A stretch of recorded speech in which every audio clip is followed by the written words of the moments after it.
She was standing at the window when she made the decision. Not the window in the living room, where the morning light came through sudden golden and made the penthouse look like something out of a magazine spread. The window in the kitchen, the narrow one above the sink, the one that looked out over the service alley where delivery trucks idled in the early hours and steam rose from the restaurant vents below. That window, the unglamorous one, the one nobody photographed. Serena Caldwell had been standing there for 11 minutes, holding a mug of chamomile tea that had gone cold somewhere around minute 4, watching a man in a gray uniform load boxes onto a dolly with the kind of unhurried competence that comes from knowing exactly what your job is and having no confusion about it. She envied him that. She had not been certain about anything in this apartment for a very long time. Behind her in the master bedroom, Beckett Harrow was getting dressed for a dinner she was not invited to. She had not been invited because he had not told her about it. She knew about it anyway. She knew about most things these days, though she had spent the better part of 3 years convincing herself that she didn't. That the late returns and the tilted phone screens and the cologne that smelled like someone else's perfume layered beneath his own were all explainable, all innocent, all the ordinary friction of a man building something large and demanding under pressure. She had been very thorough in her self-deception. Her mother had always said she was thorough in everything she did, and she supposed that was true even when the thing she was doing was lying to herself.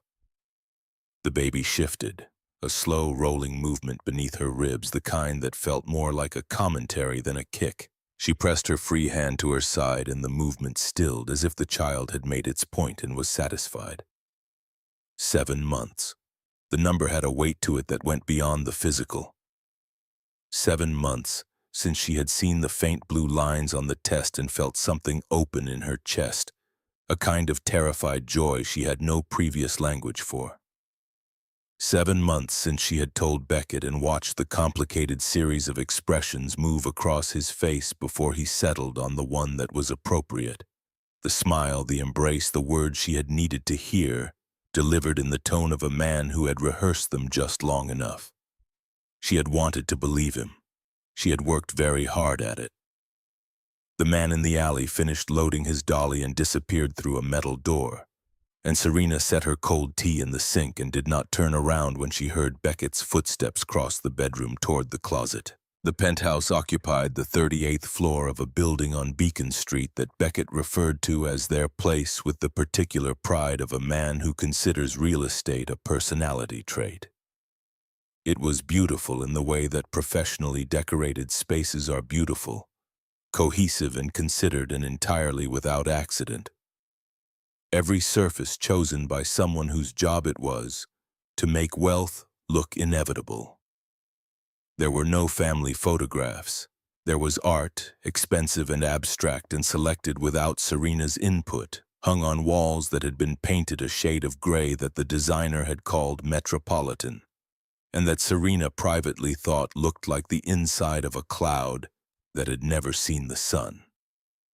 She had once been an art curator. She had spent 4 years at a small gallery in the South End, developing an eye for the particular quality of light in a piece, the tension between what a painter chose to show and what they chose to withhold. She understood negative space. She understood what absence communicates. She looked at the walls of this apartment sometimes and thought about all the things that were deliberately not there. Beckett appeared in the kitchen doorway, cufflinks already fastened. The specific kind of ready that means someone has been planning their exit for hours. His jacket was the navy Tom Ford, the one he wore when the evening mattered to him. He had worn it on their second date, when things were still new enough that he thought about what she would notice. He was not thinking about what she would notice tonight. "There's a thing with the Meridian partners," he offered as though she had asked. "Tedious but necessary. Don't wait up." Serena turned from the window then.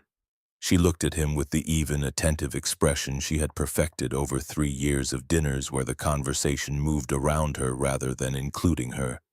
The expression that communicated interest without invitation, presence without demand. She had become very good at it. Sometimes she thought it was the most dishonest thing about her, and she had several candidates for that distinction. "Of course," she said. "I'll be here." He kissed her forehead on his way to the elevator. Not her mouth, her forehead, like something you mark rather than something you mean. The elevator doors closed and the penthouse settled into the particular silence of a space that has been shared for so long that the absence of a person in it feels like weather. She stood very still for a moment. Then she walked to the coat closet near the front door, the one where Beckett kept his jackets organized by season and occasion. And she reached into the inner pocket of the charcoal wool overcoat he had worn 3 evenings ago. Her hand closed around a small envelope. She had known it was there. She had known since Tuesday when she had gone looking for the dry cleaning receipt and found something else entirely. She pulled it out. A card, cream-colored, the kind sold in the stationery boutique on Newbury Street that she had browsed herself last February looking for a birthday card for Dorothy. The handwriting on the front was looping and deliberate, clearly someone who considered their penmanship to be a form of self-expression. It said his name and nothing else. She had already read what was inside.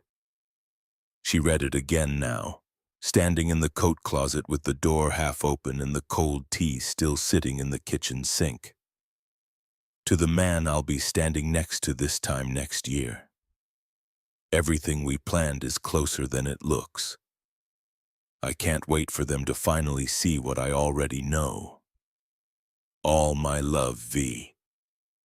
She read it twice, then she folded it along its original crease and placed it back in the pocket exactly as she had found it.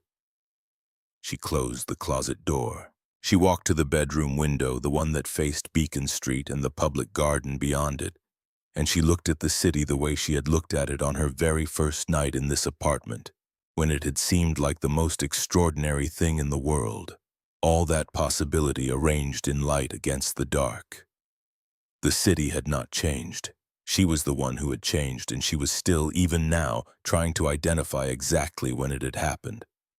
She had grown up understanding the value of careful observation. Her father had taught her that, though the lesson had arrived wrapped in other lessons about patience and timing and the particular discipline of knowing when to act and when to wait. Elwyn Caldwell was not a man who had ever confused movement with progress.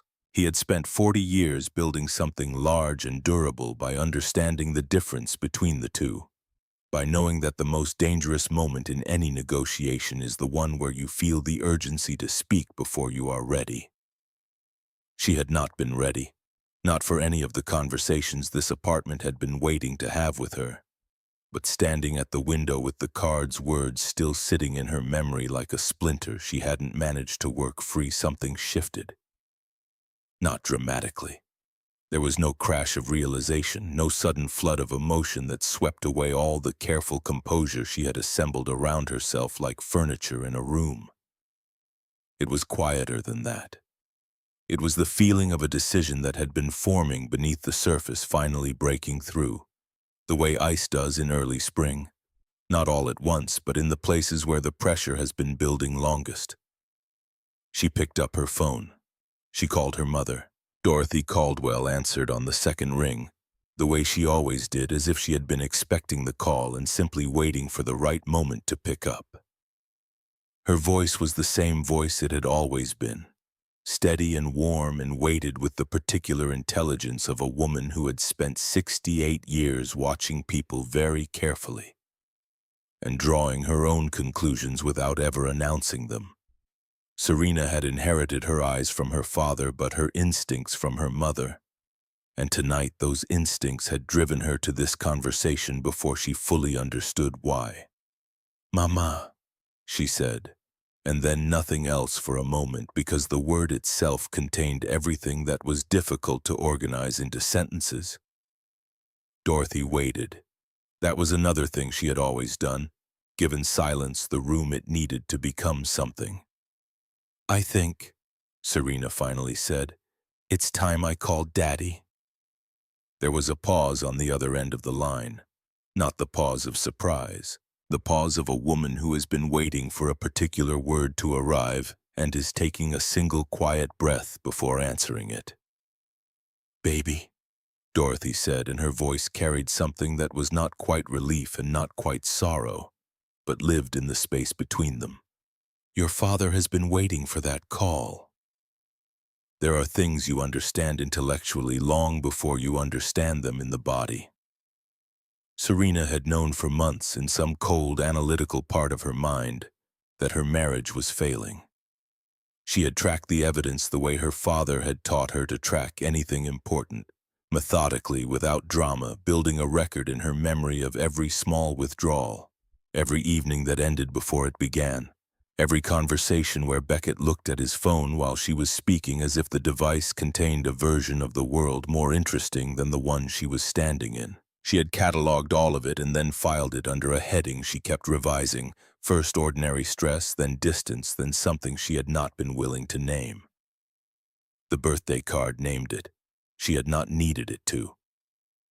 But there was something about seeing it written in someone else's handwriting, the confidence of that script, the ownership in the phrase "everything we planned," that closed a door she had been holding open with the sheer force of wanting things to be different.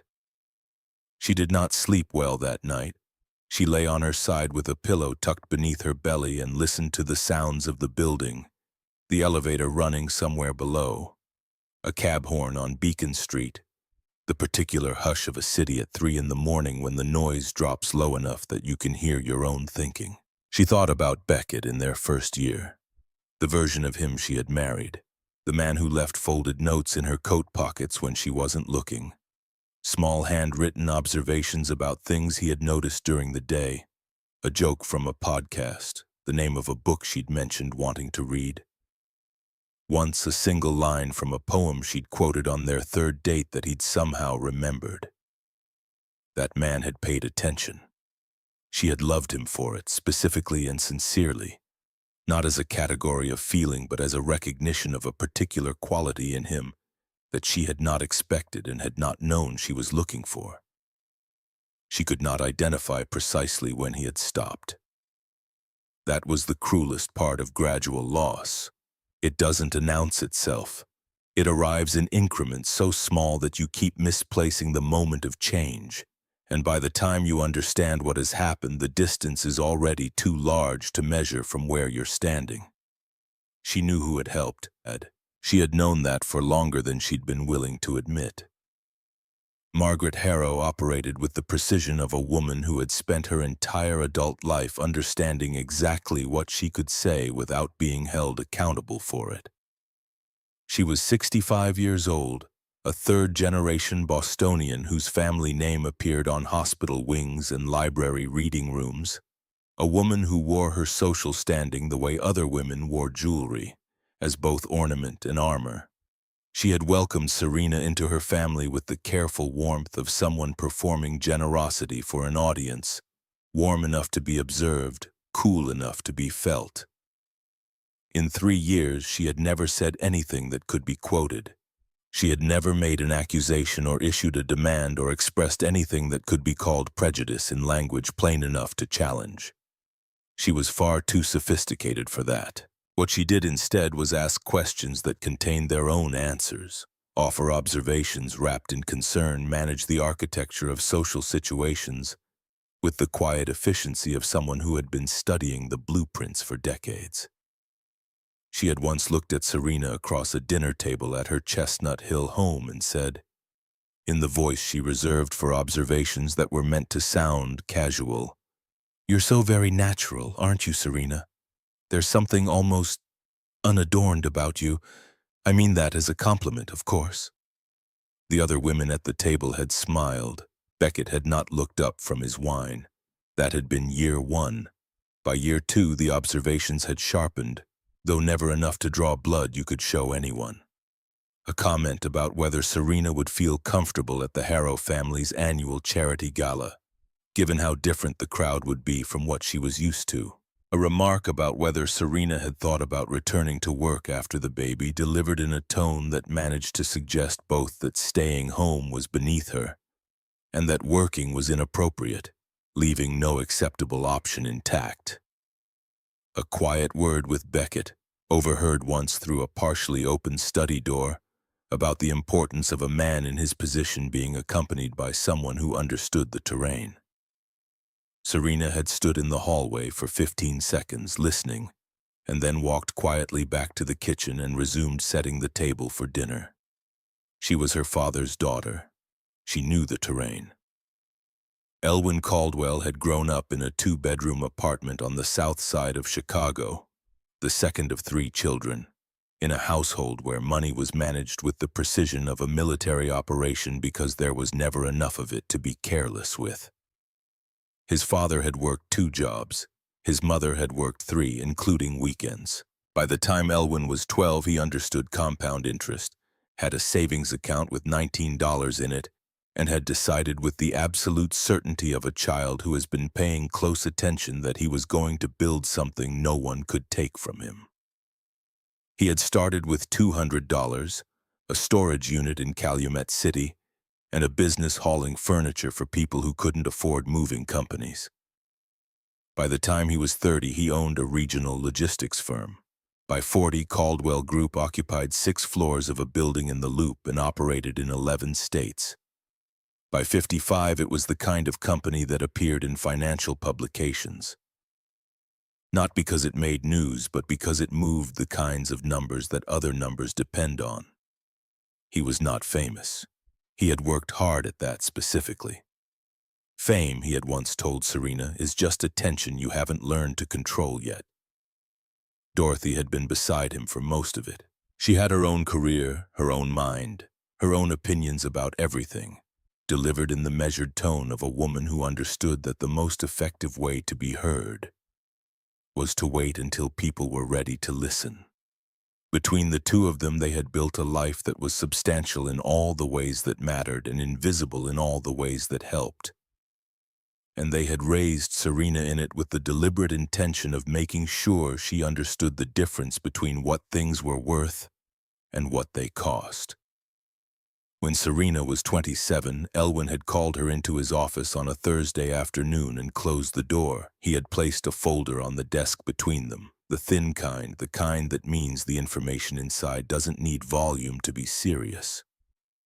He had told her everything, the full scope of Caldwell Group, the holdings, the trusts, the investments, the particular architecture of a fortune built over 4 decades from $200 and an intractable refusal to be dismissed. And then he had asked her a question that took her several minutes to answer. "I need to know," he had said, his voice carrying the quiet certainty of a man who has thought carefully about every word before committing to any of them. Whether the person you build your life with is building it with you, or with what you represent. Because I can't know that if they know who you are before they know who you are. He had paused. 5 years, Serena. Live without the name, without the weight of it. Find someone who finds you. Another pause, longer. If at the end of 5 years you haven't found that, I will trust your judgment in whatever you decide next. But I need you to have the chance to know.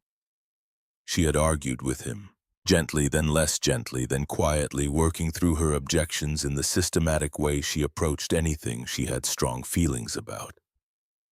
Until she arrived at the place where she understood that he was not asking her to deceive anyone. He was asking her to protect herself from a particular kind of mistake, the kind that looks like love until the moment the information changes and suddenly, you can no longer tell whether you were ever seen or merely assessed. She had agreed. She had moved to Boston. She had not used the Caldwell name.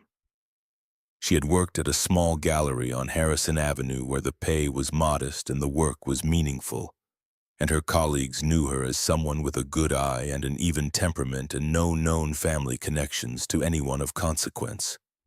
It had been, in some ways, the most honest period of her adult life. She had met Beckett Harrow at a coffee shop on Newbury Street on a Tuesday morning in October, when she had reached for the last remaining copy of a just-delivered book on Basquiat. And so had he. And they had both apologized and then both laughed, and he had bought her a coffee and told her 3 things about himself within the first 10 minutes that turned out to be true, which she recognized as unusual because most people spend the first 10 minutes of a first conversation arranging themselves. He had been a junior analyst at a small capital management firm. He had worn a jacket that didn't quite fit at the shoulders. He had listened to her talk about Basquiat with the particular quality of attention that means someone is actually curious, rather than performing curiosity. She had noticed the distinction. The year that followed had been real. She was certain of that, not because memory is reliable, but because she had paid attention to all of it, had tracked it with the same careful observation her father had taught her to bring to anything that mattered. Beckett in that year had been genuine in the specific, difficult way that people are genuine when they haven't yet been given enough to become someone else. He had left notes in her coat pockets. He had remembered things. He had looked at her in public in the way that people look at something they are glad is theirs. Then the firm he worked for merged with a larger one. Then that one was acquired by a group she had never heard of. Then Beckett had been elevated to a position that was significantly larger than his previous experience would have suggested. And he had attributed it to his own merit, and she had not said anything to complicate his understanding of that. She had already known by then that Owen Mercer had been working quietly in the background of all of it. She had known because Elwyn had told her in one of their regular Thursday calls that he was watching. That was the word he used, watching. She had not fully understood what that meant until much later. What it meant was that Caldwell Group, through a series of holding companies with names that looked like law firms and generated no curiosity, had acquired a 60% silent shareholder interest in Harrow Capital over the course of 3 years. What it meant was that the penthouse on Beacon Street was held by a Caldwell Property LLC. What it meant was that every opportunity Beckett had been given, every board seat and funding round and favorable market position, had been either created or allowed by the organization that Serena's father had built from $200 and an intractable refusal to be dismissed. Elwyn had given Beckett every advantage. He had arranged the conditions for the man to prove himself, and he had watched with the patience of someone who already knew what kind of patience costs to build. Serena had not known the full extent of it. She had known that Elwyn was watching. She had not known how thoroughly or what architecture he had constructed to do so. She would not know that until Chicago. But standing in the penthouse kitchen on the night she found the birthday card holding her cold tea, watching a delivery man who knew exactly what his job was and had no confusion about it, she understood one thing with a clarity that had been building for months without a shape. She was not going to confront Beckett. She was not going to wave a card in his face and demand an accounting. She was not going to cry in this kitchen or any other room of this apartment where the walls were painted the color of a cloud that had never seen the sun. She was her father's daughter. She was going to do what Elwyn Caldwell had always done. She was going to wait until she was ready, and then she was going to move. 3 days after the birthday card, on a Wednesday evening when Beckett had left for another meeting she had not been told about, Serena opened her personal laptop, the one she kept in her studio bag along with her gallery materials, and she sent an encrypted message to a contact she had saved 18 months ago under the name O. Mercer Consulting. She had saved it the first time she looked at a Caldwell Group quarterly report that Elwyn had left accidentally attached to an email about something else entirely, and she had started to understand, for the first time, the true scale of what existed around her marriage like an invisible architecture. Owen Mercer replied within 4 hours. The message was 3 sentences. He was available Thursday. He would arrange a secure line. He suggested she make the call from somewhere that was not the apartment. She called from the gallery on Harrison Avenue, standing in the small office at the back behind a half-finished installation of watercolors by an artist from Atlanta. Owen's voice was precise and unhurried. The voice of a man who had spent 30 years organizing complex information on behalf of someone who trusted him with the important things. He did not ask her how she was feeling. He did not offer condolences or sympathy or any of the social padding that people use when they are afraid of directness. He told her what he knew, which was substantial, and he told her what steps were available, which were more substantial still. And he told her that when she was ready to move forward, everything that needed to be in place was already in place because it had been put there by someone who had been watching and waiting for 5 years with the kind of patience that only a man who knows what patience actually costs can sustain. She flew to Chicago the following Tuesday, a day trip, telling Beckett she was visiting a collector about a potential donation to the gallery. He did not ask the name of the collector or the nature of the donation. He was on a call when she left, and he lifted 2 fingers from his phone in a gesture that was supposed to function as a goodbye. The Caldwell Group offices occupied 6 floors of a building in the Loop that did not announce itself. The lobby was modest by the standards of the address. No marble atrium, no dramatic corporate signage, just a reception desk with clean lines and a woman behind it, who greeted Serena by name and directed her to the elevator without checking any list. The executive floor, where Elwyn had spent 30 years building something large and invisible and durable, smelled like coffee and old paper and the specific kind of order that comes from a person who has been comfortable with complexity for a very long time. Her father stood up when she came in. He did not look surprised, because Elwyn Caldwell did not look surprised. He had trained that expression out of himself decades ago on the basis that surprise is information you're giving away for free. But there was something in the way he moved toward her, something in the quality of the silence before he spoke, that told her he had been waiting for this specific Tuesday for longer than she knew. He held her for a moment. She felt him register the weight of her pregnancy, his hand briefly at the curve of her back, and she heard his breathing change almost imperceptibly, the way breath changes when something you've been holding in careful check is given a moment to be what it actually is. Owen was already at the table. His briefcase was open. The folders were organized with the precision of a man who had been preparing for this meeting for years. "Tell me everything," Elwyn said, settling into his chair, his voice carrying the quiet certainty she had grown up inside of. From the beginning, not the summary. Everything. So she did. She told him about the birthday card, about the cologne and the angled phone screens and the dinners she had eaten alone while Beckett was somewhere else.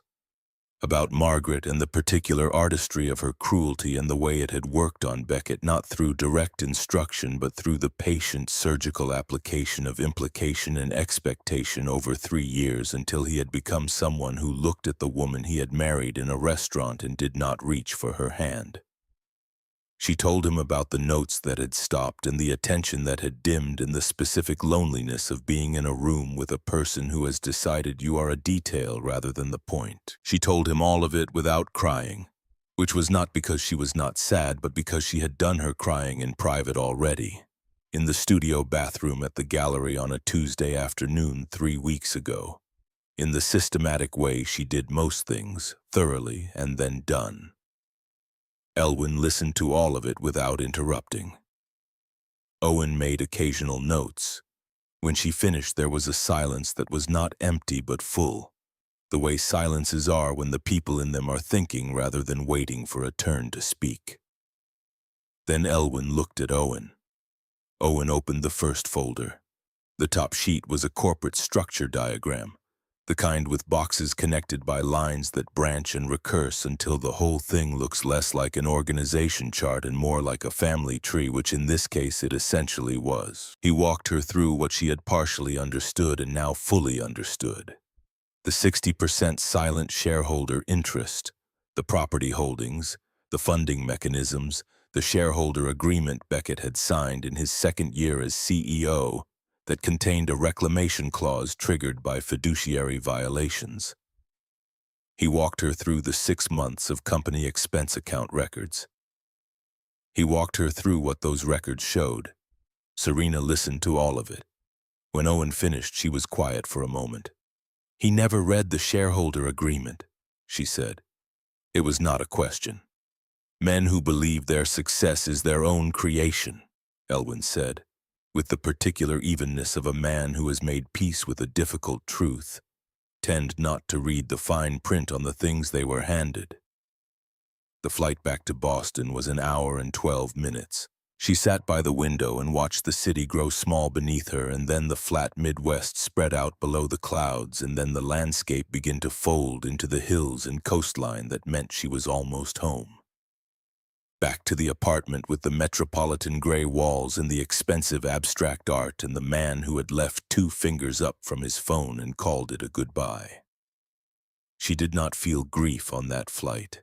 She identified the absence of it with some curiosity, turning it over in her mind the way you turn over a stone to see what's underneath, wondering if she ought to feel more. What she felt instead was something that had no clean name, a kind of settling, like a building shifting onto its true foundation after years of sitting slightly wrong. She pressed her hand to her side and the baby moved. And she thought about what she was going to have to sustain for the next 6 weeks. The dinners and the nursery color discussions and the doctor's appointments where she would sit in the waiting room watching Beckett's thumb move across his phone and smile when the technician said, "Everything looks perfect." She could do it. She was her father's daughter. She had been practicing patience her entire life. The only question she had asked Owen in the last 10 minutes before she had to leave for O'Hare was the one that mattered most to her. "I don't want it to be destruction," she had said. "I want it to be reclamation. Is that possible?"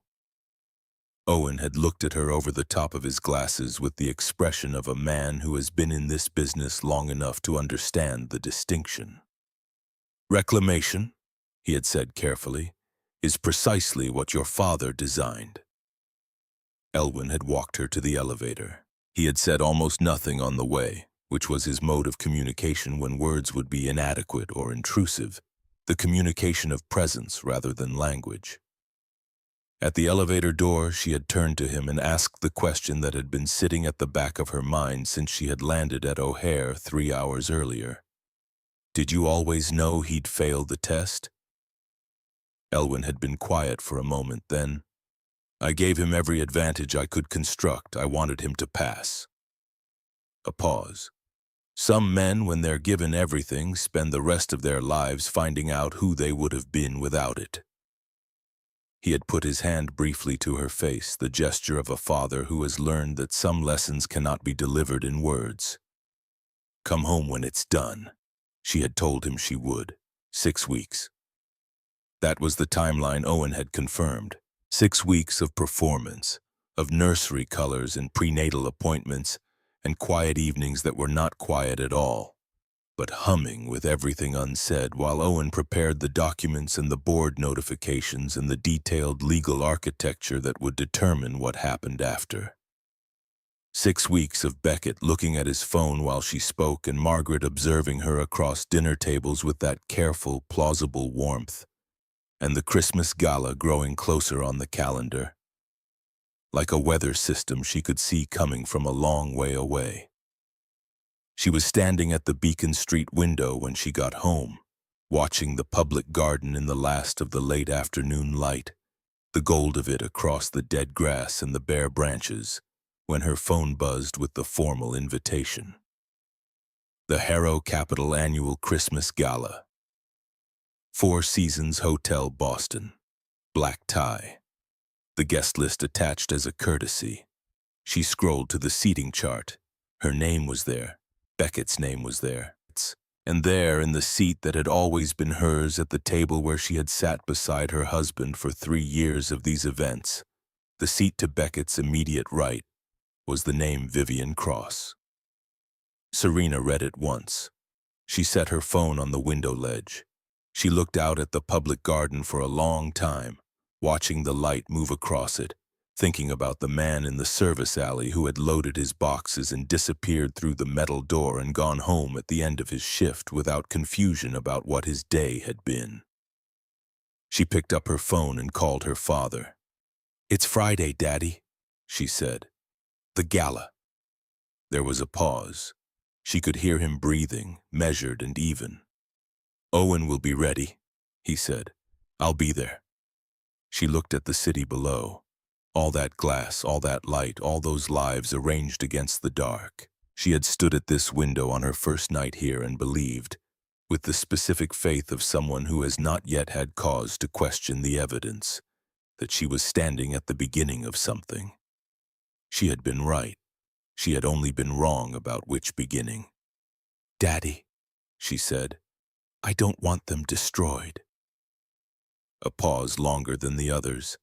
When he spoke, his voice carried the tone she had heard him use in exactly one other context, the tone he used when he was about to say something he had been keeping with him for a long time, waiting for the moment it would finally be true.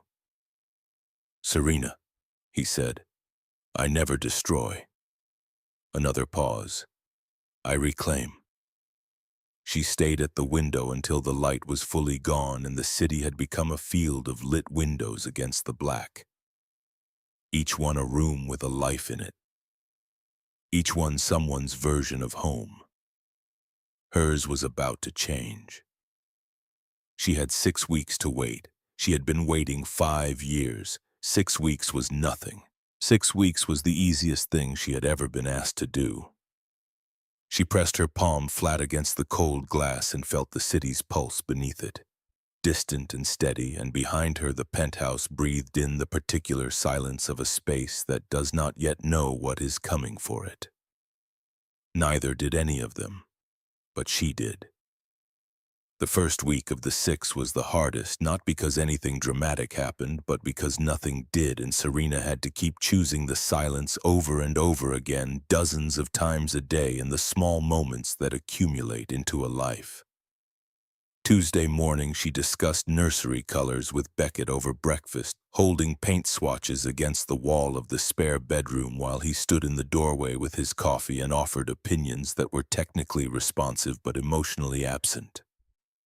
The kind of engagement that hits all the right notes without any of the feeling behind them. She narrowed it to 2 options, a soft sage and a warm ivory, and asked which he preferred, and he said the ivory less clinical. And she nodded and wrote it down in the small notebook she kept for the nursery project. And the whole exchange lasted 4 minutes and cost her more than she would have predicted. Not because she still hoped he would surprise her. She was past hoping for surprises. What it cost her was the energy of performing a version of herself that believed the conversation was ordinary, that the man in the doorway was simply a tired husband on a Tuesday morning and not someone who had spent the previous evening at an address she had located through a real estate search 3 weeks ago, a condominium on Commonwealth Avenue that appeared in property records under a corporate LLC name that Vivian Cross's father had registered 18 months prior. She had not shared that information with Owen. He had already found it himself. The second week brought the prenatal appointment, the one at 11 on a Thursday that Beckett attended because he attended all of them. It was one of the categories of husband behavior he had maintained with consistency. She suspected because it was observable by people who mattered to him. He sat beside her in the waiting room with his phone held at the angle she had cataloged, the specific 40-degree tilt that meant the screen was directed away from anyone who might see it. She watched the ultrasound technician move the wand across her stomach and watched the image resolve on the monitor, and felt the specific gratitude of a woman who has something real to hold on to when everything surrounding it is complicated. The technician said everything looks exactly as it should. Serena said that's wonderful and meant it completely, which was the truest thing that happened in that building all morning. On the drive back, Beckett's phone buzzed twice. He did not look at it until a red light on Dartmouth Street, and then his face did the thing it did when he was reading something from her. The slight softening at the jaw, the half-breath of a smile that was not for anything in the car. Serena looked out the passenger window at a woman walking a large dog past a brownstone, the dog pulling ahead with the cheerful certainty of an animal that always believes the next thing will be better than the current one. She thought about what it cost to watch a person you once loved step fully into someone else's orbit and not say a word. Then she thought about Owen's voice on the phone, measured and certain. Everything that needs to be in place is already in place. She watched the dog round the corner out of sight. She folded her hands in her lap and waited for the light to change. The third week was when Vivian escalated.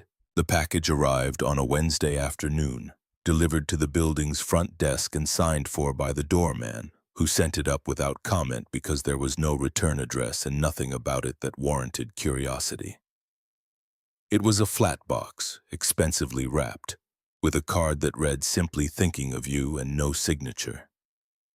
Inside was a set of maternity garments, beautifully folded in sizes that were 3 steps below what Serena was currently wearing. Not dramatically wrong, just wrong enough to communicate exactly what it was meant to communicate, which was that the woman who sent them had studied Serena's body and decided to make her feel it. She held one of the pieces up for a moment, a soft cashmere wrap in a shade of blush that was genuinely lovely, and understood in that moment exactly what kind of intelligence she was dealing with. This was not a crude act. It was a precision instrument.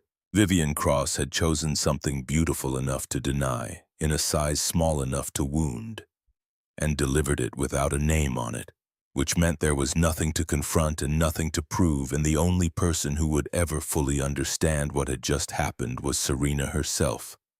Standing alone in the kitchen of a penthouse she did not technically own, 7 months pregnant, holding a garment that was not for her body. She folded it back into the tissue. She resealed the box with the same tape. She carried it downstairs and asked the doorman to have it donated to the women's shelter on Tremont Street. He asked no questions, which she appreciated. She called Dorothy that evening from the studio at the back of the gallery, after the other staff had left and the building had gone quiet around her.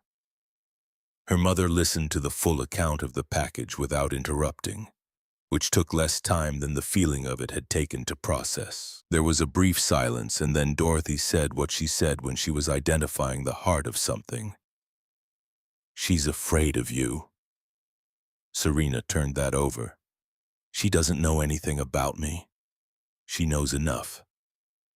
Dorothy's voice carried the particular dryness of a woman who has spent 68 years watching people underestimate other people and has developed opinions about it.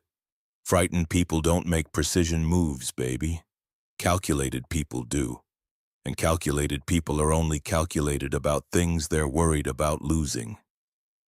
She was still thinking about that 3 days later when the text message arrived. It came from a number she didn't recognize, a Massachusetts area code, on a Saturday morning when Beckett was at the gym and the apartment was hers, in the specific way that empty spaces belong temporarily to whoever is left in them. The message was 9 words: "He doesn't love you. Stop embarrassing yourself and leave." Serena read it standing at the kitchen counter with her second cup of decaf. She read it again. She set the phone face down on the marble and stood with her hands flat on the counter and her eyes on the window. And she breathed through it, the way she had learned to breathe through the things that wanted to make her react before she was ready. Her hands were not entirely steady. That was the honest accounting of it.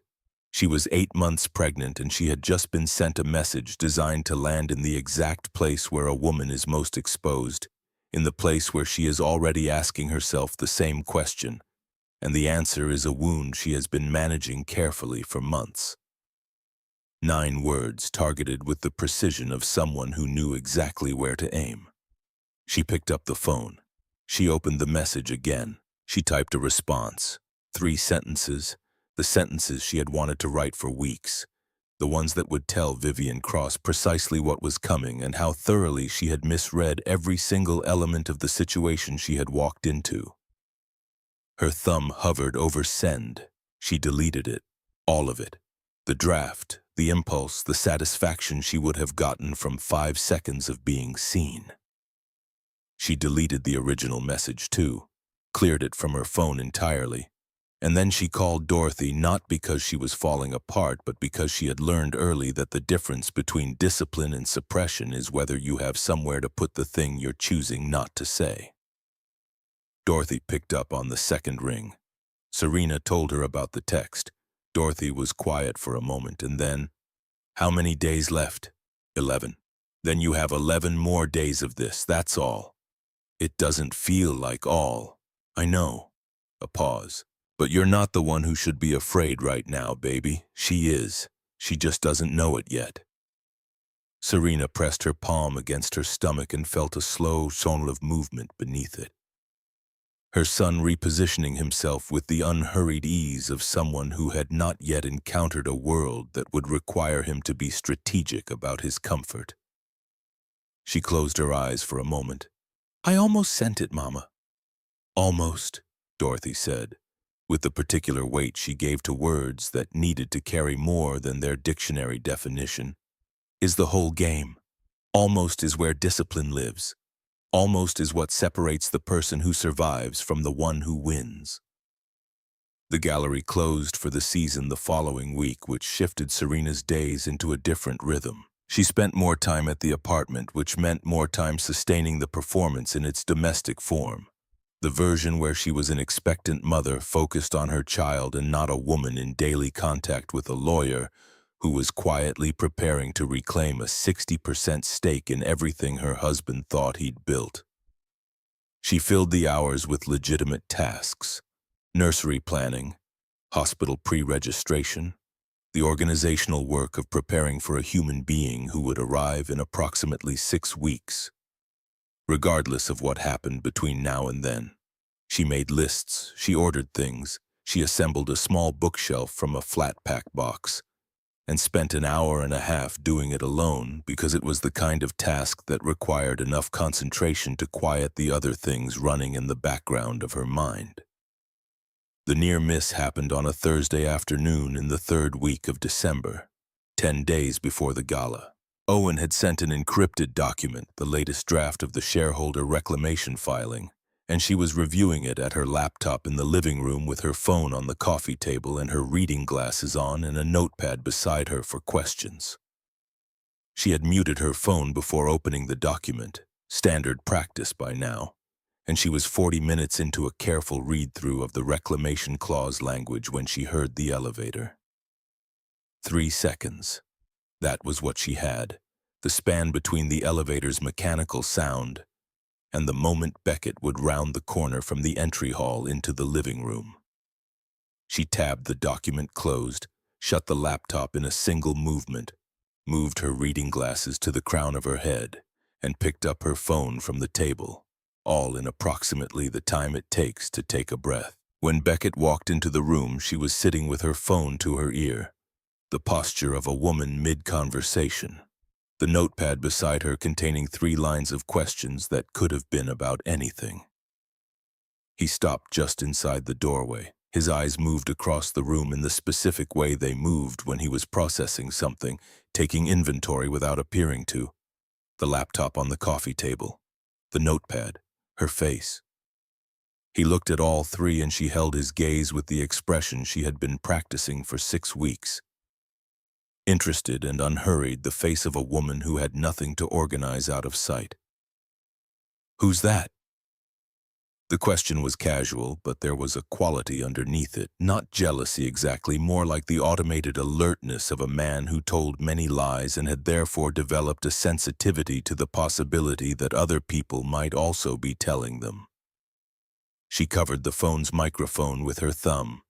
"The gallery. We're negotiating a loan agreement for the spring show." She let a beat of mild exasperation enter her voice, the specific texture of someone interrupted in the middle of something tedious. "I'll be off in 20 minutes. He looked at her for 10 seconds. She counted them. Then he said, "Go with the ivory," apparently referencing the nursery color conversation from 2 weeks ago, as if the pause between them hadn't just contained 10 seconds of him deciding whether to trust what he was seeing. He went to the kitchen. She waited until she heard him open the refrigerator. Then she unmuted the phone and said quietly the words steady in a way her heartbeat was not. Owen, still here. That was close. Owen's response was measured and direct, the voice of a man who had been in difficult situations long enough to have calibrated his reactions to be useful rather than reactive. We should limit document reviews to the gallery. 10 days, Mrs. Caldwell. After Friday the 23rd, we won't need to be careful anymore. She looked at the closed laptop, the document inside it, the 63 pages of careful legal architecture that Owen had spent months constructing, sat there in its encrypted container like something alive. I know, she said. I'm not stopping. There was a brief pause. No, Owen said with something that was almost warmth, almost admiration, carefully controlled but audible beneath the professionalism.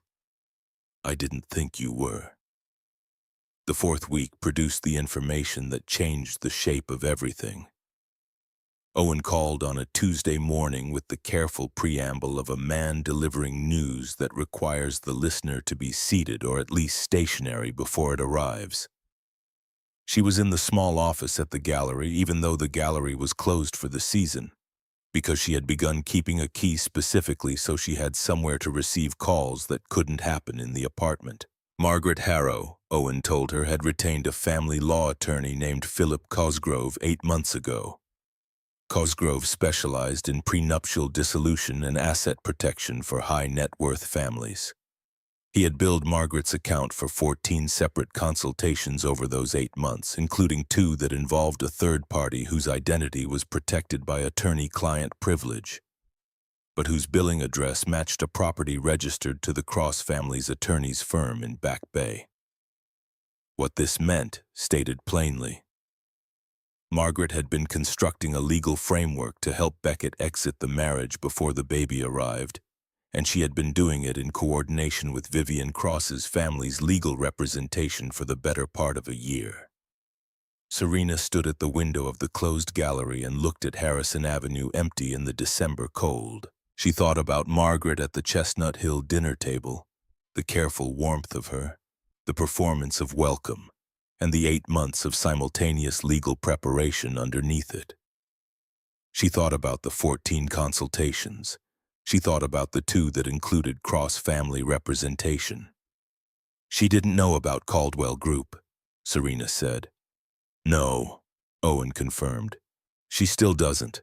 As far as Margaret Harrow is concerned, she is managing the controlled exit of a marriage that has outlived its usefulness. She believes she is protecting her son's assets. She has no idea that she is moving chess pieces on a board she doesn't own. The silence that followed was brief, but inside it Serena felt something she had not fully felt before. Not quite anger, not quite contempt, something more precise than both. It was the feeling of looking at a complete picture for the first time. All the pieces arranged and understanding not just what had been done, but how long it had been in preparation. How much of what she had experienced as ambient cruelty had actually been coordinated strategy. The comments about her belonging, the architecture of social exclusion, the careful management of Beckett's perception of his wife over 3 years, all of it had been moving toward a specific end that Margaret had been planning in a lawyer's office on the other side of the city. Does Beckett know about the attorney? She asked. We believe Margaret initiated the process independently. Beckett may have been informed at some point, but the billing is entirely from Margaret's account. It appears to be her project. She let that settle. A mother working in careful secret for 8 months, designing the dissolution of her son's marriage while attending family dinners and reaching across tables to pour wine and offering observations about whether the mother of her grandchild was sufficiently polished for the family's public life. The dedication of it, the precision. Okay, Serena said. It was not a simple word. It carried the weight of someone closing a door on a feeling they can't afford to stay inside. What does it change about Friday? Nothing, Owen said. It changes nothing about Friday. It only changes your understanding of what Friday actually is. She understood. Friday was not the end of a marriage. Friday was the end of a project that had been running for 3 years on Margaret's side and 5 years on her father's. Two separate timelines that had been moving toward the same convergence without either knowing the other existed.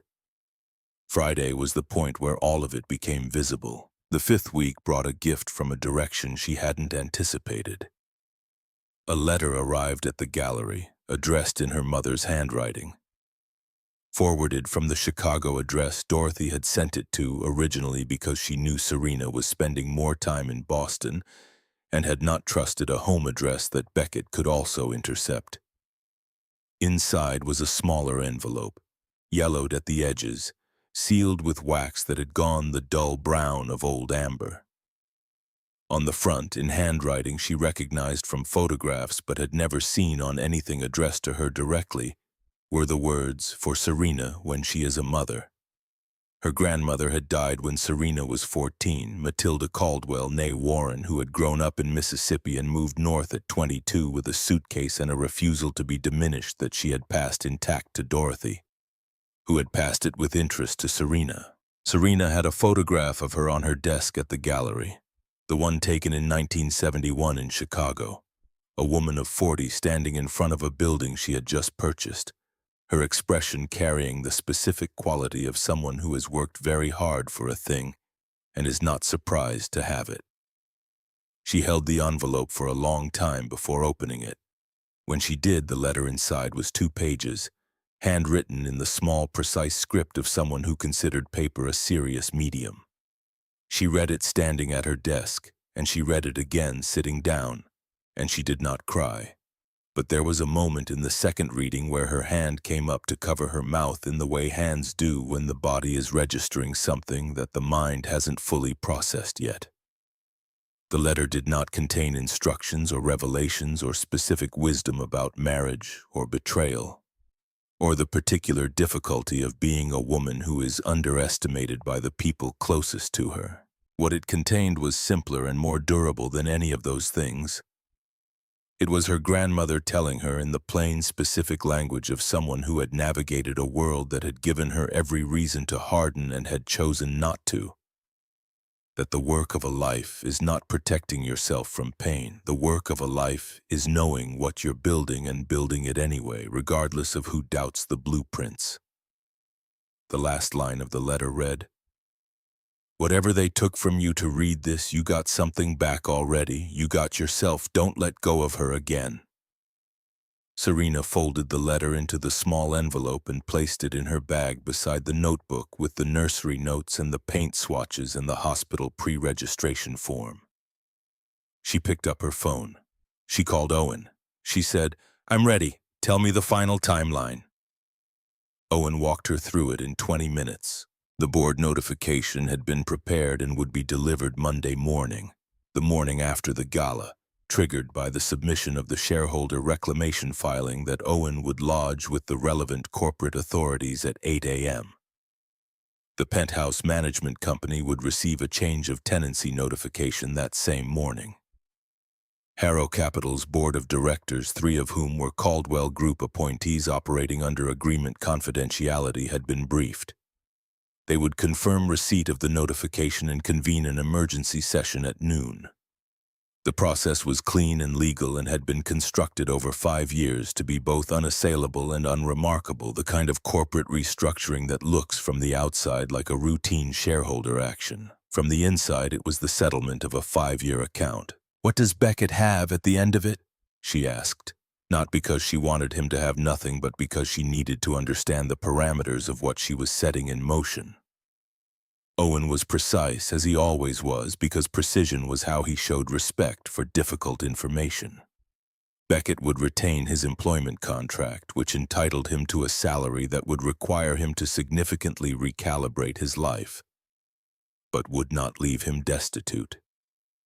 His personal accounts were his own. His car, a lease in his name, was his own. The penthouse, the building, the investment portfolio he referred to as his, the board seats, the funding connections, the entire infrastructure of the life he believed he had constructed through his own merit. Those were Caldwell property, always had been, and would revert cleanly and without drama to their actual owner. He would be, as Owen put it, a man whose borrowed kingdom had been returned to the lender, with all the confusion and diminishment that implies.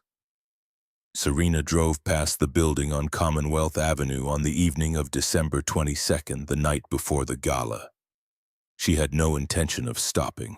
She just wanted to see at once the physical fact of the place where her marriage had been ending for 6 months while she had been managing the performance of its continuation. It was a handsome building, older construction, the kind of architecture that communicates permanence and solidity, the curving ironwork on the balconies and the warm light from the lobby visible through the glass front doors. She drove past at a steady speed and she looked at it without expression, the way you look at a thing you are in the process of releasing. A light was on in a third-floor window. She did not look long enough to know whose it was. She drove home. She laid out her dress for the next evening, the midnight blue one she had bought 3 weeks ago with this specific night in mind, choosing it with the care of someone who understood that what you wear to the moment when everything changes is not vanity but intention. She charged her phone. She filled a glass of water and set it on the nightstand. She did all the ordinary things that precede sleep, and she lay down in the large bed in the apartment she did not own and listened to the city outside and thought about her grandmother's letter. Whatever they took from you to read this, you got something back already. Beckett came home at 11:45. She heard him in the kitchen, heard the particular sequence of his late return routine, keys on the counter, glass from the cabinet, the brief run of the faucet. She lay still in the dark with her eyes open and her hand on her stomach, and she listened to him move through the apartment with the ease of a man who has no idea that the ground beneath his feet is already in the process of changing ownership. He was quiet when he came to bed. She breathed evenly. After a few minutes, his breathing slowed and deepened, and she lay beside him in the dark, listening to the sound of a man sleeping without concern, and she thought, this is the last night this apartment will contain this particular arrangement of people and assumptions and carefully maintained fictions. Tomorrow everything would begin to be visible. She was not afraid, she was not angry, she was not triumphant in any way that felt good. What she was, lying in the dark, 8 months pregnant in the last hours of a life she was about to dismantle by the simple act of allowing the truth to become visible, was ready. She had waited 5 years for the right person and made a mistake. She had waited 3 years inside that mistake with the patience of someone who learned from a man who built an empire from $200. That the most important discipline is knowing the difference between the moment to act and every other moment. She had spent 6 weeks sustaining a performance that cost her more than she had known it would cost, in ways she had not fully anticipated, and she had held the line through all of it. Her son moved beneath her hand, a slow, deliberate push outward, as if registering the particular quality of the night's quiet. She pressed back gently, the movement stilled. "Tomorrow," she whispered to him, the word carrying everything she could not say at full volume in a room that still contained the person she was leaving. Not an ending, not a beginning, but the specific moment between the two, the held breath before the thing becomes what it's going to be. Outside, Boston arranged itself in light against the December dark, patient and indifferent and old enough to have watched many versions of this particular story. The version where the person who was quiet turned out to be the one who knew what was happening all along. Tomorrow she would walk into a room full of people who had already decided what she was. And she would let them be wrong, one final time, with all their certainty and their seating charts and their carefully orchestrated endings. Because some demonstrations only work if you let the other side complete their move first. She had been her father's student. She had learned well. She closed her eyes. She dressed alone. Beckett had left the apartment by 9, citing a pre-gala meeting with the fund's lead investor. that she did not try to verify because the truth of where he was spending his last free morning as a man who believed himself powerful was no longer information she needed. She stood in front of the mirror in the master bathroom and put on the midnight blue dress, which fit her differently than it had when she bought it 3 weeks ago. The pregnancy having progressed another increment, and she made the small adjustments that accommodate a body doing serious work. And when she looked at herself in the full-length glass, she saw not the woman Beckett had stopped seeing and not the woman Margaret had decided was insufficient, but someone else entirely. Someone who had been present and paying attention and waiting with tremendous discipline for exactly this evening. She did not wear the engagement ring. She placed it on the dresser in the small ceramic dish where she kept it when she wasn't wearing it, and she looked at it for a moment and then she left it there and walked to the elevator. Russell Pruitt had worked security at Four Seasons events for 11 years. He was 55, solidly built, with the particular stillness of a man who had spent over a decade standing in rooms full of people performing wealth, and had developed a comprehensive immunity to being impressed by it. He had worked the Harrow Capital Gala for the past 3 years, and in those 3 years he had opened doors for Serena Caldwell Harrow, and wished her good evening and received her thanks with the genuine warmth of two people who share the understanding that courtesy extended without calculation is a form of dignity. He did not know who she was. He knew what she was like. In his experience, those were rarely the same thing. She arrived 40 minutes before the other guests. The ballroom of the Four Seasons on Boylston Street was in the late stages of preparation when she walked through, the catering staff finalizing table arrangements, the florist making last adjustments to the centerpieces, the particular organized tension of a room that is about to become something. She walked the length of it slowly, noting the seating chart confirmed near the entrance, noting her name and the name beside it, noting the table positions and the sight lines and the arrangement of exits. She was not doing reconnaissance. She was doing what she had always done in spaces that contained important things. She was learning the room before it learned her. She found the table captain, a young woman named Priya who managed these events with the focused competence of someone who understood that her job was to make invisible problems visible before they became visible to guests. Serena introduced herself, requested one small modification to the table flower arrangement that moved a centerpiece 18 inches to the left, which Priya accomplished without question, and which opened a clear sightline from Serena's seat to the main entrance doors. Then Serena thanked her and went to stand near the windows that overlooked Boylston Street and waited for the room to fill. Guests arrived at the pace of people who understand that the first hour of a formal event is about being seen arriving rather than about any particular urgency to be inside.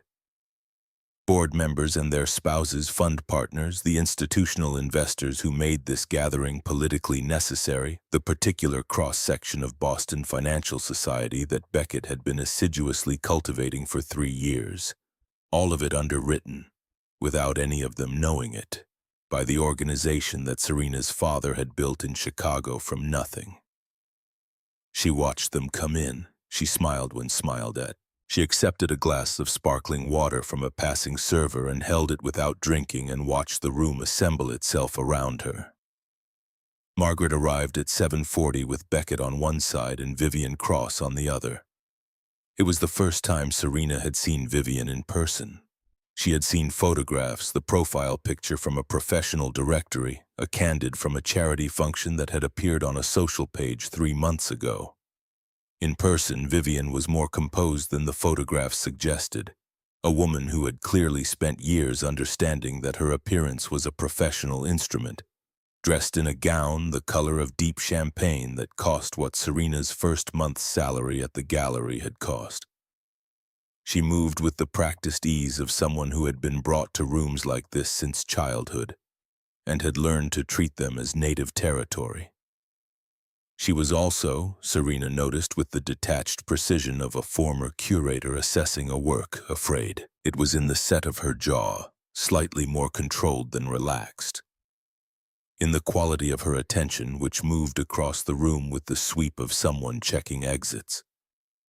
She had read the private investigator's report. She knew what was coming, or thought she did, which meant she knew enough to be frightened and not enough to know in what direction the danger was traveling. Margaret saw Serena from across the room, and her face arranged itself into the warmth it always wore in public. The specific warmth that was performed for the audience around her and not for the person it was directed at.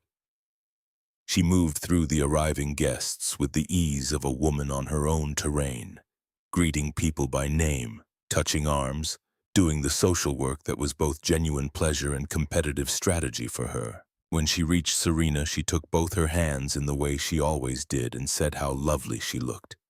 The compliment delivered with the particular inflection that made it land as mild surprise rather than sincere observation. Serena accepted it with the smile she had been practicing for weeks, a smile that was warm enough to be read as genuine and empty enough to cost her nothing. She had decided some time ago that the most complete form of protection available to her in Margaret's company was to be utterly unreadable, to offer a surface so consistently pleasant that there was nothing for the other woman's precision to find purchase on. The dinner moved through its formal stages with the unhurried pacing of an event, managed by professionals. The first course arrived. The table conversation ran its predictable course through the fund's recent performance, the real estate market, the coming year's political landscape, the comfortable territory of people who share a tax bracket. Beckett performed his role as host with the practiced fluency of a man who had been doing this long enough to make it look effortless. And Serena performed her role as wife with the practiced fluency of a woman who had spent 3 years learning exactly how much presence was expected of her and had decided tonight to exceed it by a precise and deliberate margin. She spoke when addressed. She offered observations that were specific and informed, drawing on her knowledge of the art market and the nonprofit sector, areas where she had genuine expertise that surprised people who had assembled a prior image of her as decorative.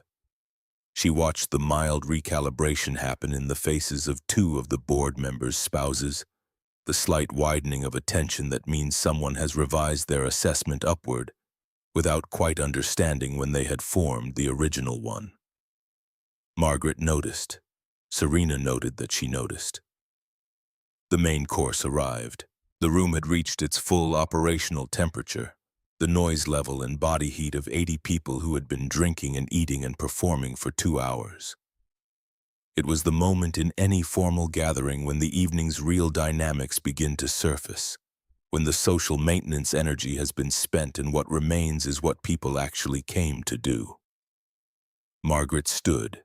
She did not tap a glass or call for attention in any formal way.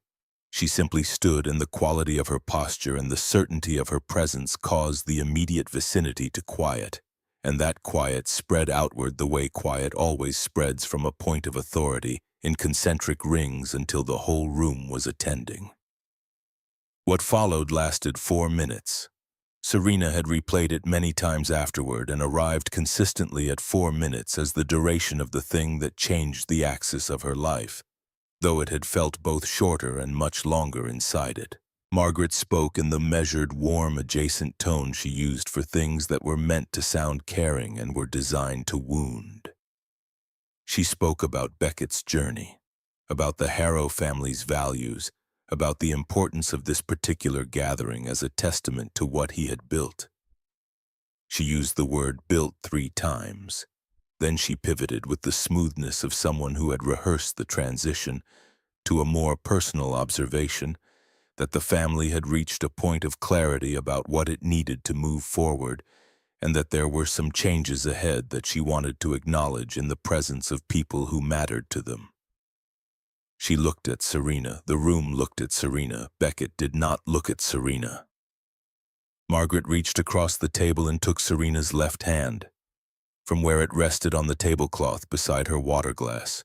The movement was gentle, almost tender, which was the most precise cruelty available to her in that moment. She lifted Serena's hand and slid the engagement ring from her finger with the practiced ease of someone who had planned this specific gesture, who had rehearsed the angle and the grip and the expression that would accompany it. She said something about wishing Serena well, about transitions being difficult, about there being no animosity, and she said all of it in the tone of someone offering compassion to a person who has been gently but firmly corrected. 80 people watched. The room was very quiet. Serena felt the ring leave her finger. She noted that her hand was steady. She noted that Beckett was studying the tablecloth. She noted that Vivian Cross, who had been seated at the adjacent table in the chair that had been Serena's for 3 years of these gatherings, was not smiling, was in fact holding her phone beneath the table with the rigid attention of someone reading something that required all of their focus. Serena looked at Margaret's face for a long moment. Margaret held the ring in her palm and met her gaze with the composed sympathy of a woman who believes she has just completed something successfully. She was waiting for the reaction, Serena understood. The reaction was the point. The tears, the disruption, the loss of composure in front of 80 witnesses. That was what the 4 minutes had been constructed to produce. Serena looked at her for 3 seconds. Then she placed her napkin on the table, picked up her clutch, and stood. She moved around the table and down the length of the ballroom and through the main doors without rushing, without looking back, without any expression that would give the room something to consume. She heard the murmur rise behind her as the doors swung shut, and she kept walking through the corridor toward the lobby and through the lobby toward the front doors of the hotel and out into the December night on Boylston Street, where the air was cold enough to register immediately against her bare arms. And the sky was releasing a thin foot of snow that was not yet accumulation but was the specific atmosphere of a city shifting towards something. Russell Pruitt came through the door behind her at a light run, already pulling off his uniform jacket as he moved. He draped it over her shoulders without preamble, the jacket warm from his body, and he stood beside her on the sidewalk in his white dress shirt in the December cold and said nothing, because there was nothing available in the register of conventional comfort that would have been adequate to what she had just walked out of. She looked at him. "You didn't have to do that." He kept his eyes on Boylston Street. "I've been doing this job 11 years. I've seen a lot of things I didn't stop." A pause, the pause of a man choosing his words with more care than his profession usually requires. "I can stand outside in the cold for 10 minutes. It's not much, but it's what I've got." She was quiet for a moment. The snow came down between them, fine and indifferent. Then she reached into her clutch and found her phone and she called her father. And when Elwyn Caldwell answered, she said one sentence: "Daddy, I have my answer." There was a pause on the other end, brief and full. The pause of a man receiving confirmation of something he had been waiting 5 years to hear. "We're 2 minutes out," he said. "Stay where you are." 5 black vehicles turned onto Boylston Street from the direction of the Common. They moved in the unhurried formation of people who are not concerned about whether they are noticed because they have decided after considerable patience that the time for not being noticed is over.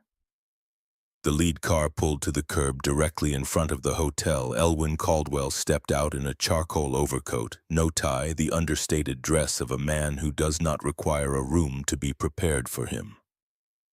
Owen Mercer followed with his briefcase, behind them 2 attorneys from the firm Owen had retained for the evening's proceedings and a notary public who had been called away from a family dinner and was being compensated accordingly.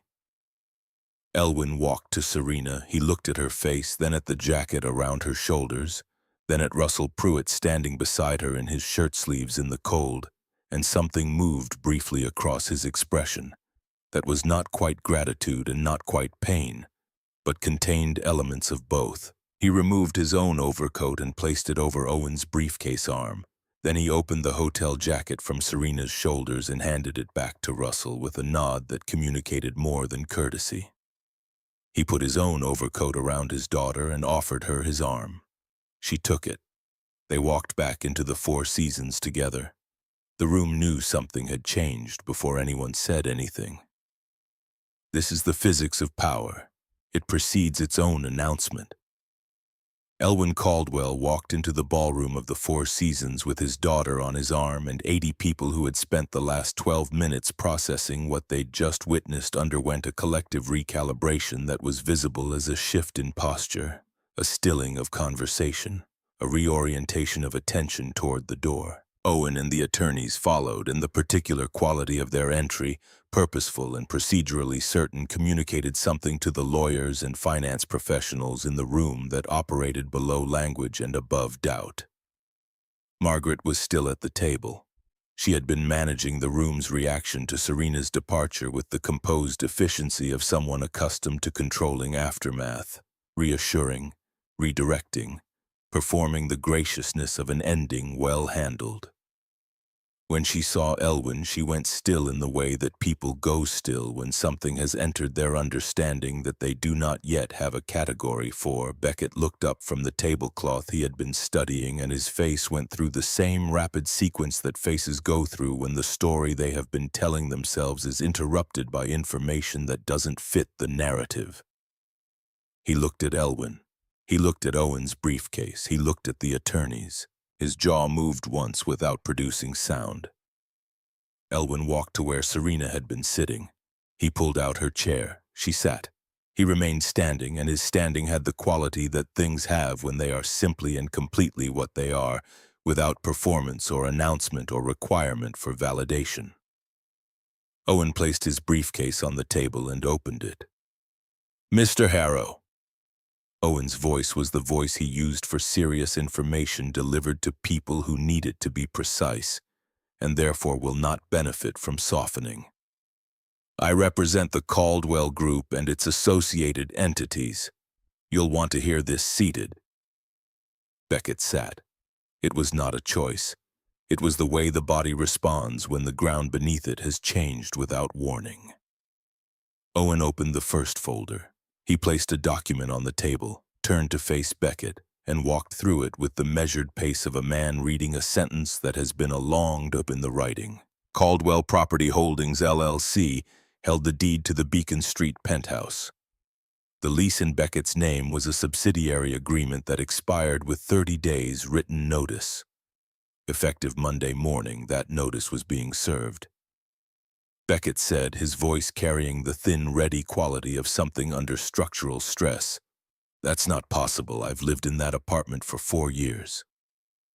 Owen turned to the second document. Harrow Capital's shareholder registry. 60% silent interest held through 4 Caldwell subsidiaries, the names of which he read in sequence. The shareholder agreement executed by Beckett at the commencement of his tenure as CEO, containing the fiduciary duty provision and the reclamation clause. Owen read the relevant clause language aloud with the care of a man who has read it many times and understands that the first time someone else hears it is a significant moment. The room was absolutely silent. 80 people were attending with the particular quality of attention that arrives when something real is happening in a space accustomed to performance. Beckett's voice had dropped to something barely above a breath. "How long has Caldwell Group held this position?" Owen looked at him over the top of his reading glasses with the expression of a man delivering information that is simply true and therefore requires no additional comment. 5 years, Mr. Harrow. From the beginning." The color left Beckett's face in the specific way that color leaves faces when the body is processing something too large for normal circulation to accommodate. He turned to look at Serena. She met his gaze with the evenness she had been holding in reserve for precisely this moment. Not cold, not satisfied, simply present. The expression of a woman who has been in the room all along and has simply become visible. Owen continued. "The Series B funding, the board appointments, the performance bonuses paid through Caldwell accounts. The building where Harrow Capital's offices operated, owned by a Caldwell subsidiary since the firm's founding. Each item landed in the silence with the weight of something that had been true for years and was only now being spoken aloud. "Everything you thought you built," Owen said and paused, not for effect, but because the sentence required a breath to carry its full weight, "was built on a foundation that was never yours. Your father-in-law constructed the conditions for you to prove your character. The fiduciary violations documented in the past 6 months constitute the trigger event under Section 14 of the shareholder agreement. We are exercising the reclamation clause in full." Beckett turned to Margaret. She was standing behind her chair with both hands on its back. And for the first time in the 3 years Serena had been studying her, she looked like what she actually was, a woman who had been running a strategy on incomplete information, who had been playing a board she did not own the pieces on, and who had just understood this in front of 80 witnesses. The social death available to her in that moment was comprehensive, and she knew it. And the knowing of it was visible in the way her face held itself, very carefully, very still, the stillness of someone managing catastrophic information in real time. Elwyn walked to her slowly. His voice was not loud. It did not need to be. "Mrs. Harrow, my daughter came to your family with everything that mattered. You decided it wasn't the right kind of everything." A pause. "You were right about one thing. She never fit your circles." He looked at the ring, still in Margaret's hand, where she had been holding it since Serena left the room 20 minutes ago. "She owns them." The silence that followed was different from the silences that had preceded it. It had the quality of an ending that is also a beginning, the specific atmospheric pressure of a room in which something has permanently changed. Vivian Cross stood from the adjacent table. Her phone was in her hand, and her face was the face of a woman who has received, in the past 15 minutes, information that has retroactively recontextualized the past 2 years of her life. She looked at Beckett. He did not look at her. He was still looking at the table, at the documents arranged on it, at the architecture of his own misunderstanding laid out in neat legal rows. She picked up her clutch. She walked toward the exit with the measured pace of someone removing themselves from a situation with whatever dignity the situation still allows. Russell Pruitt held the ballroom door open for her. She passed through it without a word. Beckett watched her go. Something crossed his face, the specific expression of a man watching the last piece of a story he had told himself about his own life walk out the door, and understanding in the watching of it that the story was not the one he had believed it was. Owen placed the final document on the table, the non-disclosure agreement and the terms of Beckett's continued employment. Owen read the material terms in sequence, and in the reading the shape of what remained of Beckett's life became audible in the room. A salary that was livable and not much more. A title attached to a company that would now operate under Caldwell oversight, and the items that were genuinely his, the car, the personal accounts, the things that could be sourced to his own name and his own funds and nothing else. Beckett picked up the pen Owen placed beside the document. His hand was not steady. He signed anyway, the signature of a man who understands that this is the last authority he has left and is using it. And there was something in the signing that was not entirely without dignity, the gesture of someone who is lost and knows it, and is choosing not to add dishonesty to the accounting. Serena watched him sign. She had imagined this moment many times in the past 6 weeks, had tried to anticipate what she would feel when she watched the pen move across the paper. What she felt was not triumph. It was not relief exactly. It was the feeling of a weight that has been carried for a very long time being sent down, not thrown down, not discarded with contempt, just placed carefully on the ground and left there by someone who has somewhere else to be. She stood. The room attended. She spoke without raising her voice because the room was quiet enough that she did not need to. and because she had learned from her father that the quietest voice in any room is the one that has earned the most space.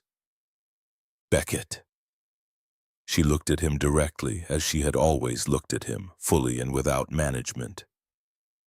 I'm not going to take your name out of conversations. I'm not going to call your colleagues or speak to the press or do any of the things that would make this into a public story. That's not what this is. She paused. What this is a reckoning, and the only person it's meant to reach is you. She let that sit for a moment.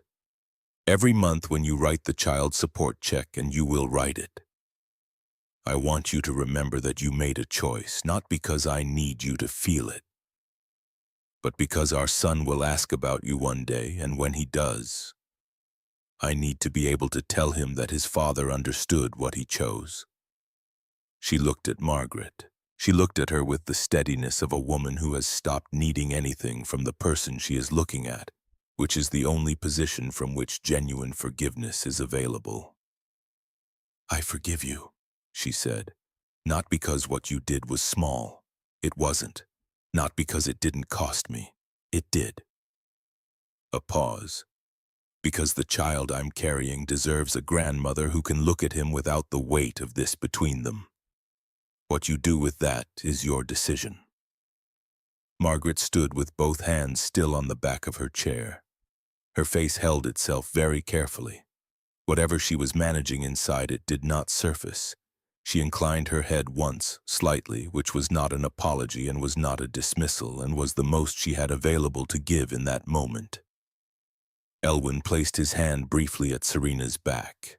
She felt the warmth of it, the particular communication of a parent standing behind their child in a difficult moment, present without intervening, wait without pressure. She turned toward the door. Russell Pruitt was still there.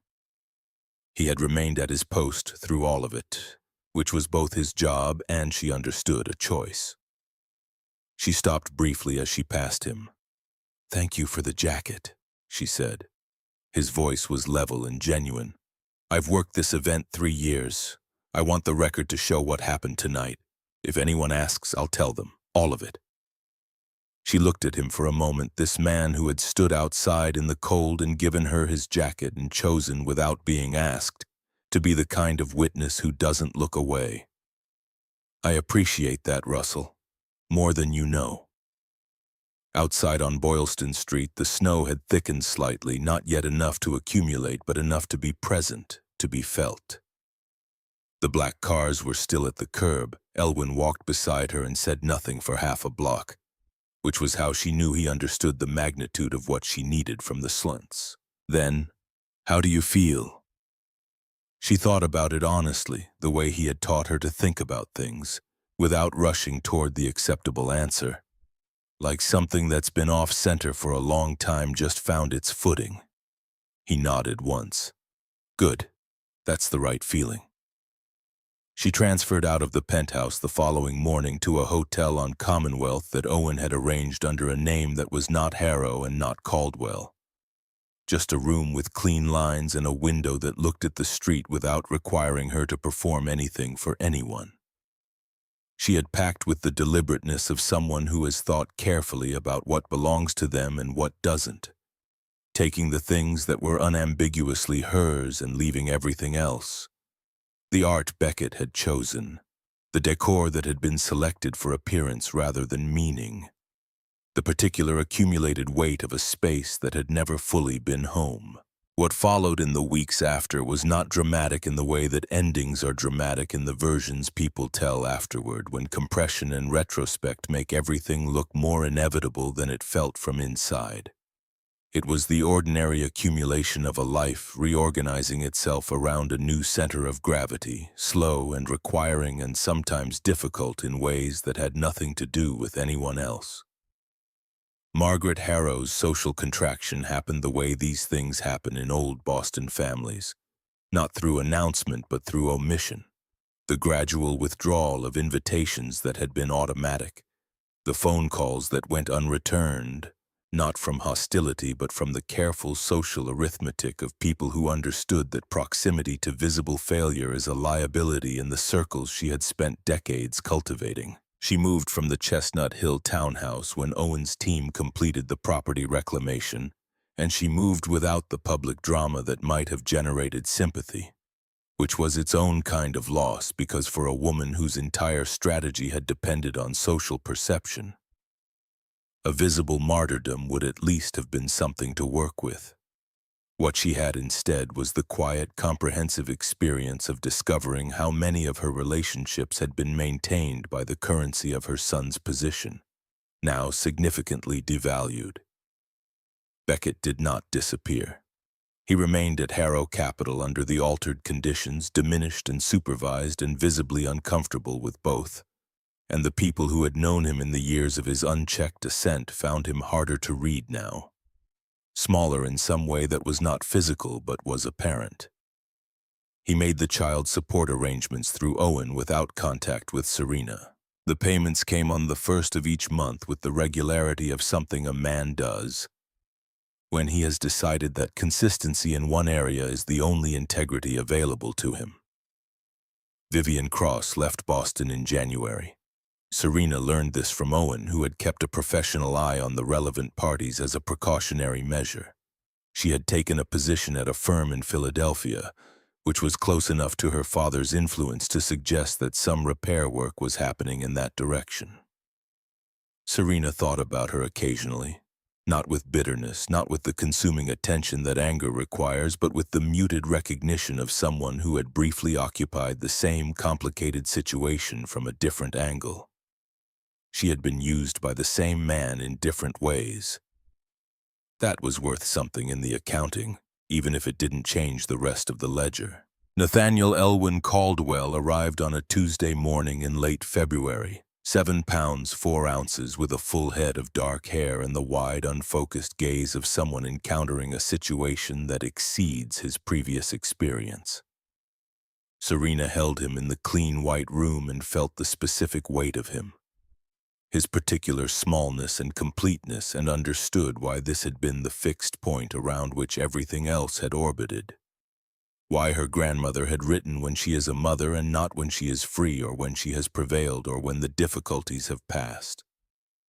Because this was the thing, this specific weight, this unrepeatable particular person who had arrived regardless of everything that had been happening around his arrival, who had been growing quietly and steadily through all of it, with the indifference of something that simply intends to exist.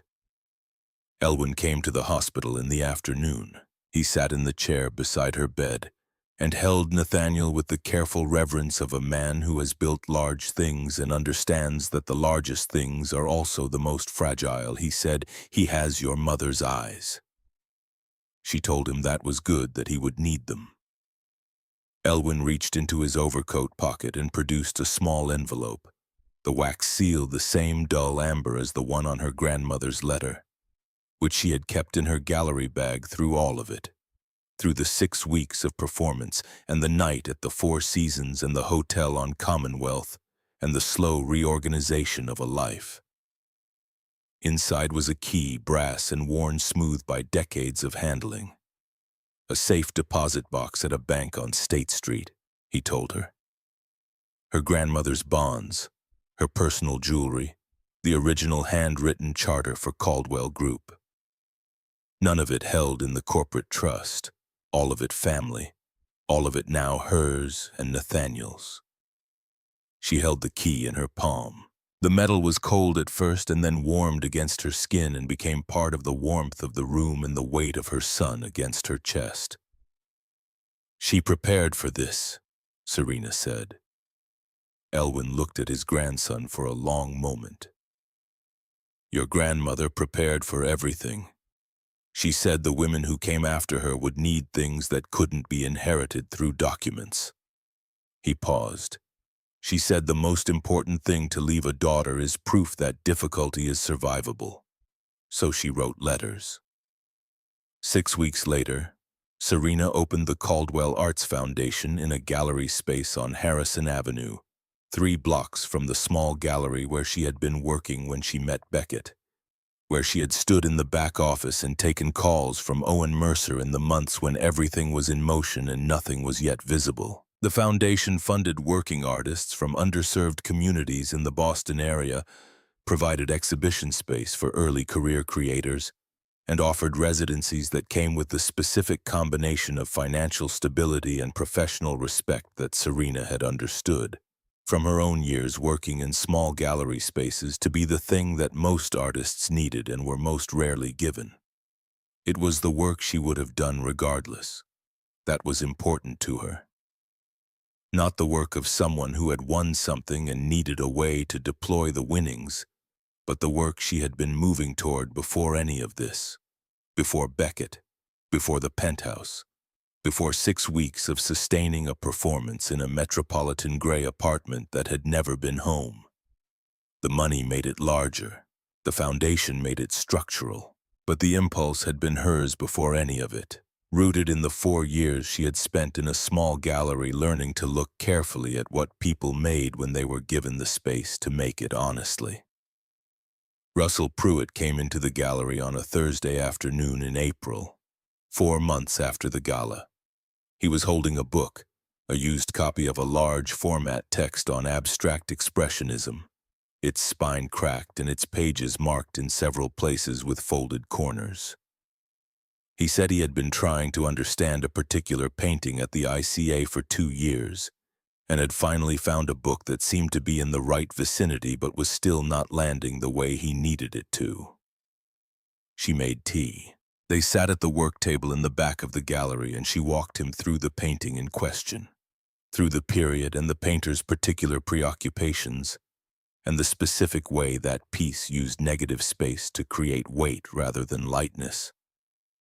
And he listened with the quality of attention she had noticed in him on Boylston Street in the snow, the attention of someone who is genuinely curious and has not confused curiosity with the performance of interest. 2 hours passed without either of them noting the passage of time, which is the particular marker of a conversation that is actually doing something.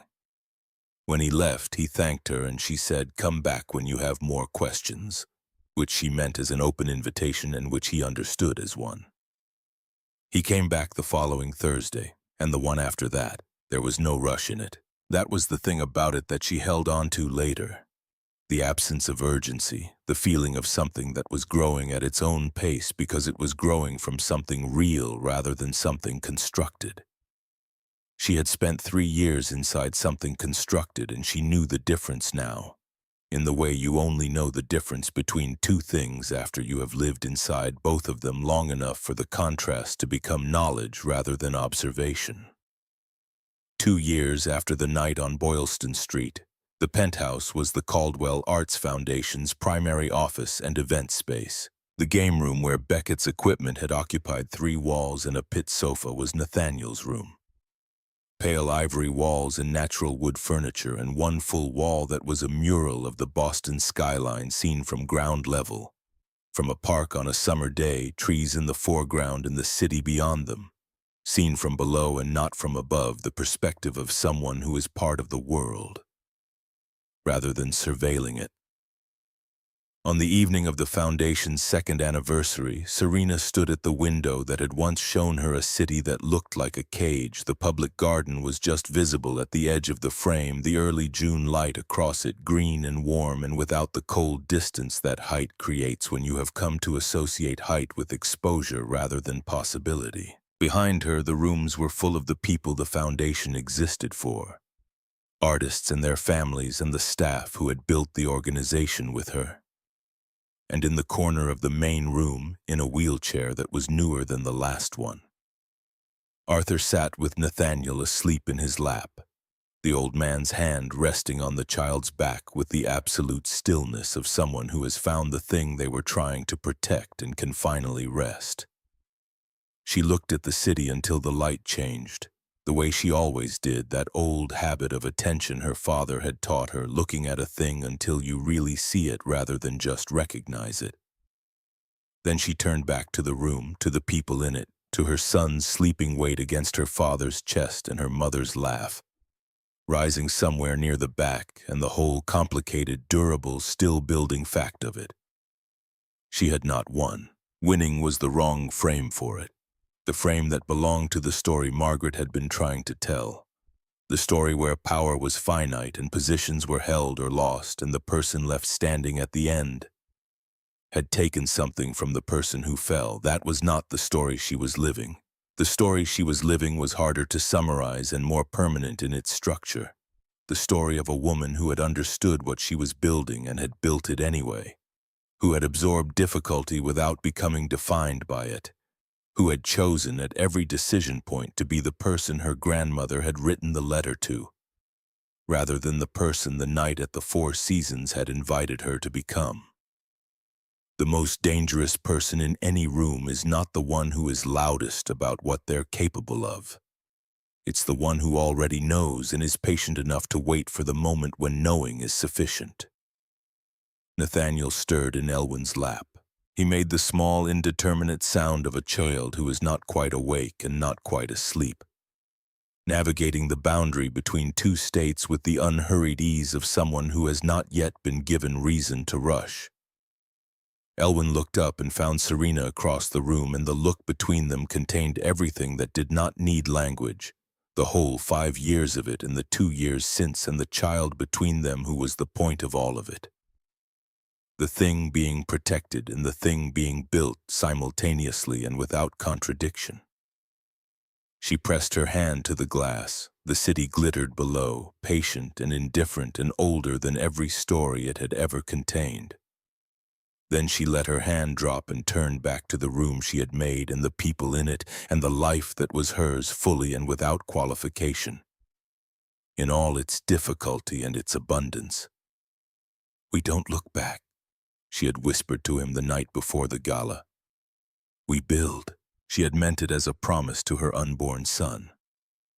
She understood now that she had also been making it to herself, to the woman she had been on the bathroom floor in a penthouse that was never home, the woman who had pressed her fist to her mouth and cried in absolute silence because even alone she had been afraid of being heard. That woman had kept the promise. She had built. She was still building.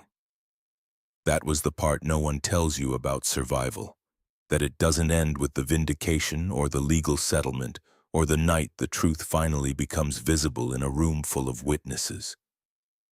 It continues, ordinary and demanding and full of Thursday afternoons and difficult decisions and a child who will one day ask questions she will answer honestly. It continues, which is the whole point. She turned from the window and went back to her people.